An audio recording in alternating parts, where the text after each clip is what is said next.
On the afternoon of 13th of April 1737, George Friedrich Handel's manservant was sitting at the ground floor window of the house in Brook Street, very strangely occupied.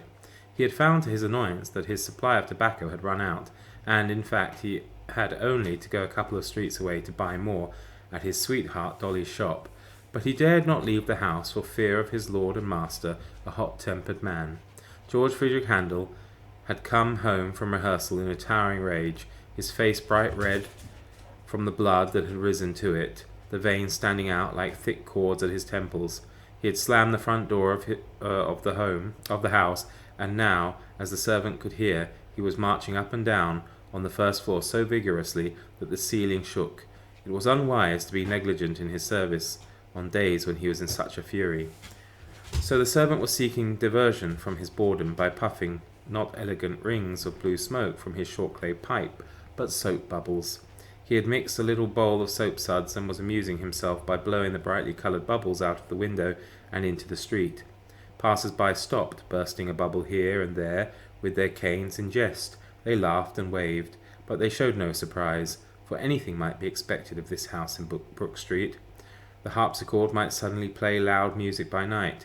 You might hear prima donnas weeping and sobbing as the choleric German, falling into a berserk rage, uttered threats against them for singing an eighth of a tone too high or too low. The neighbours in Grosvenor Square had long considered number 25 Brook Street a madhouse. The servant blew his bright bubbles silently and persistently. After a while his skills visibly improved. The marbled bubbles grew ever larger and more thin-skinned. They rose higher and higher, floating more lightly through the air, and one even sailed over the low roof ridge of the house opposite. Then he suddenly gave a start of alarm, for a dull thud made the whole house shake. Glasses clinked, curtains swayed, something massive and heavy must have fallen on the floor above. The manservant jumped up and raced upstairs to the study. The armchair in which his master sat to work was empty. The room itself was empty, and the servant was about to hurry into the bedroom when he saw Handel lying motionless on the floor, his eyes open and staring, and now, as the servant stood stock still in his initial panic, he heard heavy, stertorous breathing. The strong man was lying on his back groaning, or rather the groans were forcing their way out of him in short and increasingly weak grunts. "He's dying," thought the frightened servant, and he quickly knelt down to help the semi-conscious Handel. He tried to raise him and carry him to the sofa, but the huge man's body was too heavy, too great a burden, so he simply loosened the neckcloth, constricting Handel's throat, and the stertorous breathing at once died away.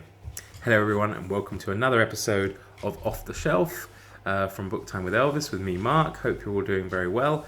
That is part of an essay that comes from this very wonderful book called Shooting Stars, and it's by Stefan Zweig, who you may know for his other writings, including his very interesting autobiography, but I've forgotten the name, so I should have looked that up before I did it.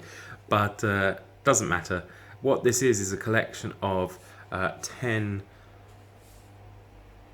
amazing essays that show important parts of history. So yeah, it's great. Let me read the back to you.